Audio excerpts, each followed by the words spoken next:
Vysiela premiéru dokumentu Stopy boje v Banskej Štiavnici. Autor snímky, spisovateľ a režisér Peter Gašparík vo filme pátra po svojom starom otcovi. Ten počas druhej svetovej vojny ukrýval prenasledovaných zbehov aj Židov.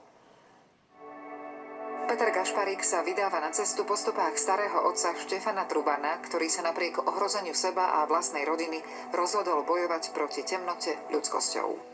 V čase toho režimu, fašistického režimu, ktorý vládol na Slovensku, bol teda žandárom, ale pracoval a robil proti tomu režimu. Robil výzvednú a diverznú činnosť, ukrýval ľudí. Keď mu niekto udal niečo, tak vždy išiel za partizánmi alebo za tým dotyčným, upovedomil ho, aby mal čas ako keby utiecť. Štefan Truban spolupracoval s partizánmi a ohrozené skupiny ľudí ukrýval v štôlniach a v pivnici Rúžovej vily.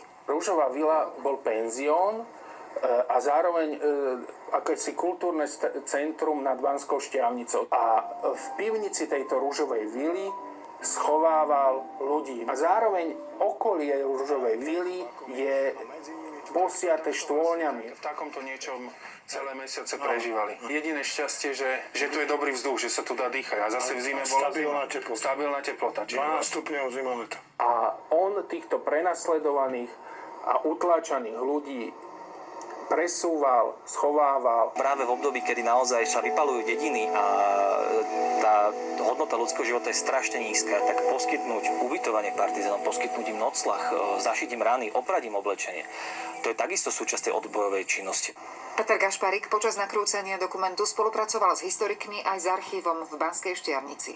To jeho ako keby pôsobenie a ten život bol vždy zahalený takým rúškom tajomstva. Napriek tomu, že podľa archívov všetci ukrývaní prežili, príbeh záchrancu nemal šťastný koniec. Po vojne starý otec sa dal do služieb politiky, sa stal primátorom demokratickej strany, posledným demokratickým primátorom a zhodili ho potom až v 48.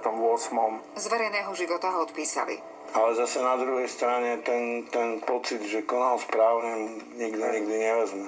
Napriek tomu, že celá rodina upadla do biedy, zostal hrdý. Podľa vnuka Štefana Trubana, Petra Gašparíka, bolo pre starého otca najdôležitejšie žiť s čistým štítom. Andrea Šuvadová, RTVS.